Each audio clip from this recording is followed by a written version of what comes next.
I am taking a hammering right now from the people of London, from the intellectual elites, as they call themselves. It's rather like your kind of New York or LA, I guess. And I take a hammering from them because they say, we stand united, we are stoic, we are not cowed. Whereas if you travel outside of London to this other place called the rest of the UK, where I am in regularly with people who are normal people getting on with their daily lives, they do feel afraid. Not afraid because of this one attack or this one man in this car that drove into people and stabbed a man. Not afraid because of this one thing, but because they look at what our country has become, because this is us now. This is the United Kingdom now. You know, this is what we've been reduced to, which is accepting another attack, accepting this sort of thing happens in a big city. That was our Muslim mayor, Sadiq Khan, who said that. Accepting that what we'll do now, if people are right this moment, is stand in Trafalgar Square, hold a tea light, you know, make heart shapes with your hands, maybe have a hashtag, maybe light up a building with the colours of the flag, and pretend it's all okay. That is not brave, you know, that is not being cowed by terror.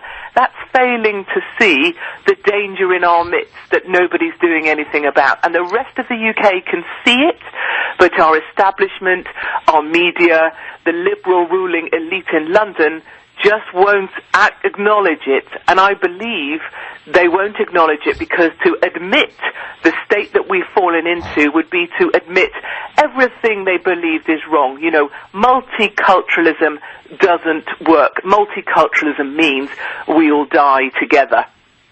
I agree with every word you've just said, and it's not often that I am speechless. And I'm not speechless now because so many ideas have come to me as you were speaking, Katie. I was thinking of the Battle of Britain during World War II. After London had been bombed, the Royal Air Force sent up the Spitfires against the ME-109s. They didn't light candles or release balloons where the people were burnt to death after Hitler firebombed parts of London. They fought back. It's why I've always admired the British, was the fighting spirit. Where is the fighting spirit in England today? Where did it go? Absolutely, and this is the thing that people seem to be missing when I'm saying to them, you are cowed, you are afraid, because all you've got is acceptance. All you've got that you're fighting back with is a hashtag and a tea light.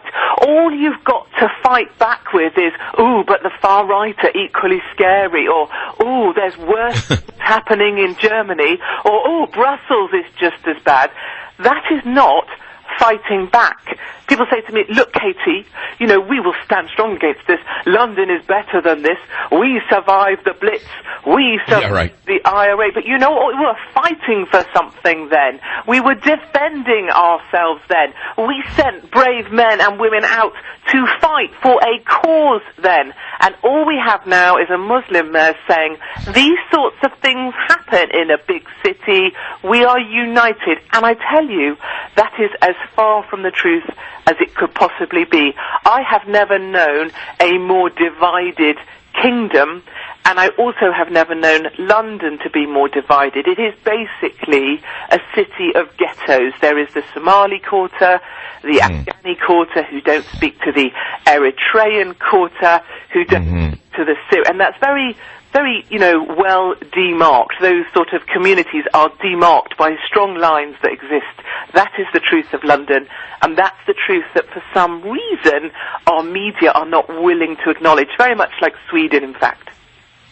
Well, you recently had a Brexit vote. It sort of showed the schism in Britain, or in England for that matter. The schism was between London and the rest of the nation, and then they have the travesty of the Muslim Mayor Khan, who if ever there was a fellow traveler, it seems like, let me put it in a crude analogy. It's World War II. Hitler has just sent one of his henchmen into London to kill some people innocently with a truck, and the mayor is of German descent, and he says London is the safest city in the world, and we're all united. The people would say, well, which side is he on? I mean, that's what you're feeling. Katie, what is your background that you stand so apart from the other, quote, journalists in London or in England? How did you get where you are? Yeah, and I think it's because I'm not one. You know, I am just this normal woman. I'm just a mum of 3 kids of 12, 11, and 8. You know, I lived 10 years in Manhattan, so I understand, you know, life can be a bit tough, and we all need to be a bit tough. You know, Manhattan doesn't have maternity leave, more than 6 weeks unpaid leave. Quite like that. I like the fact that you guys go, hey, you wanted a baby? Great. You pay for it. I love that. You know, I buy into that. So, look, all my life when I was little, I wanted to be in the army. I am a massive patriot. I love my country. I would love to do what Trump did. And I stood there at his inauguration just loving the fact that he said, we will put America first. And I went through Sandhurst. I had a regular commission with the Intelligence Corps. I was part of the army because I want to fight for something. And what breaks my heart is all of these people saying, look, we're not cowed because we're still walking down a pavement. We're not cowed because, look, we're still in a restaurant drinking. I mean, oh my word, you brave Brits, you're still eating and drinking. I mean, you're still doubly continent as well. Go you, you're still continent, stoically continent. But actually, no one's fighting back. No one's acknowledging the problem we have. And all we have is a Muslim mayor, as you rightly say, standing up leading the vigil with the candlelights in this public square, which luckily is pedestrian. In my opinion, he's a fellow traveler of extremism, whether he is openly or in a closeted manner. He's winking and nodding. But the question is, we heard a UKIP leader, Paul Nuttall, saying today, ban funding for mosques. He said there's a cancer within our community in this country that has to be called out and has to be dealt with, whether that is calling on the Muslim community to do more to cut this cancer out. Or he said, how about banning Saudi funding of mosques because, quite frankly, Saudi Arabia spread radicalism around the globe. I think you would agree with that, correct?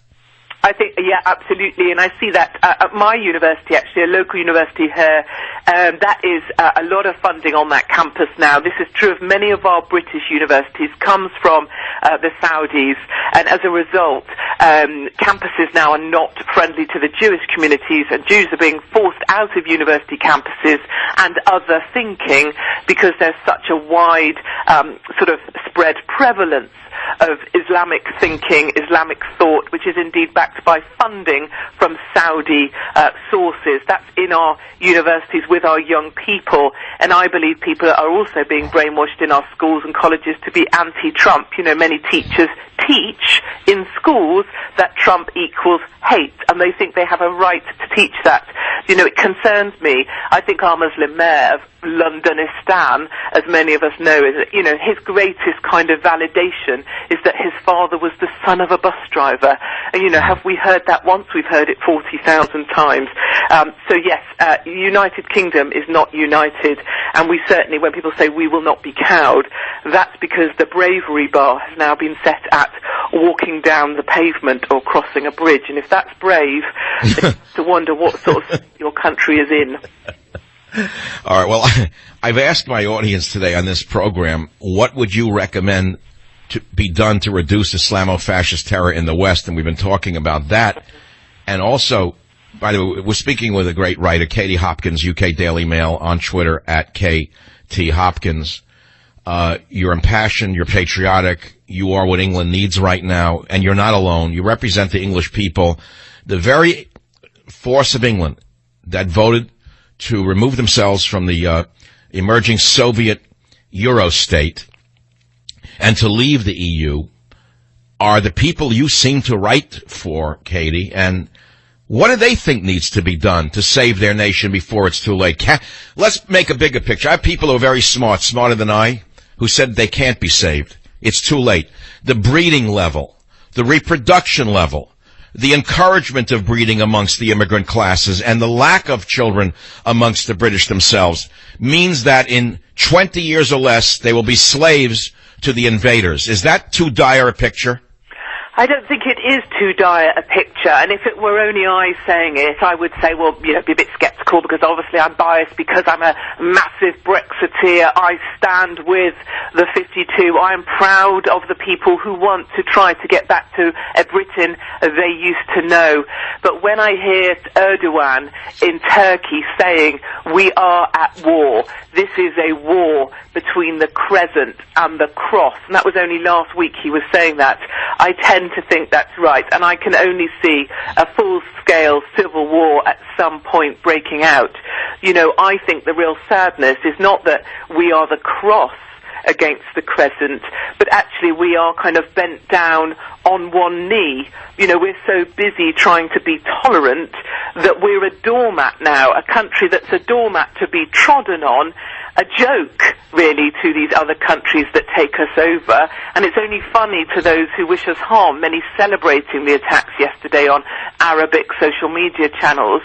And I think what fears us the most is this idea that it's the cultures that come to join us that we tiptoe around instead of defending the culture that people have come to join. Yeah, whatever happened to the adage, when in Rome, do as the Romans do? Where'd that go?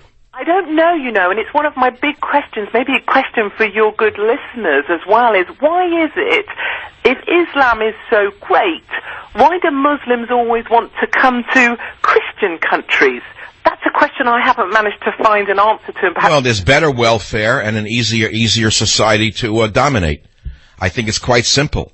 If you lived in a repressive society ruled by a potentate, albeit of the same religion, wouldn't you like to go to a place that is ruled by ninnies, such as Theresa May, who says we're all Well, what's with her, by the way?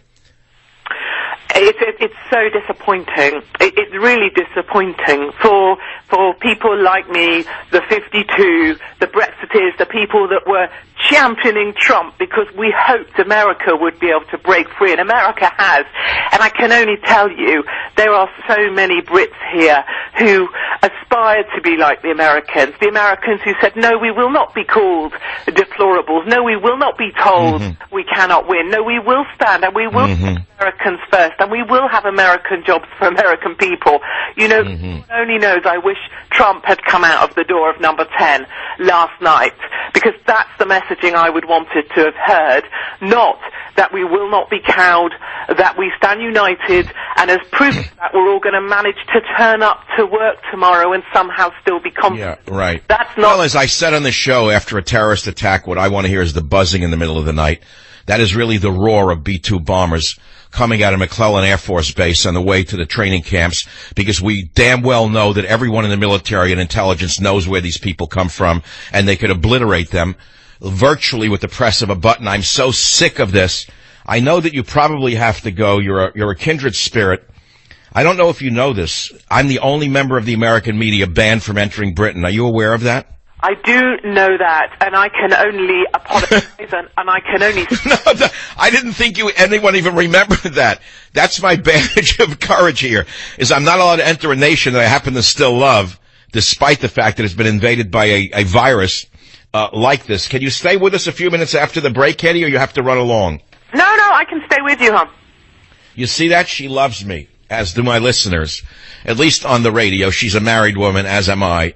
We'll be right back with the great Katie Hopkins on the Savage Nation.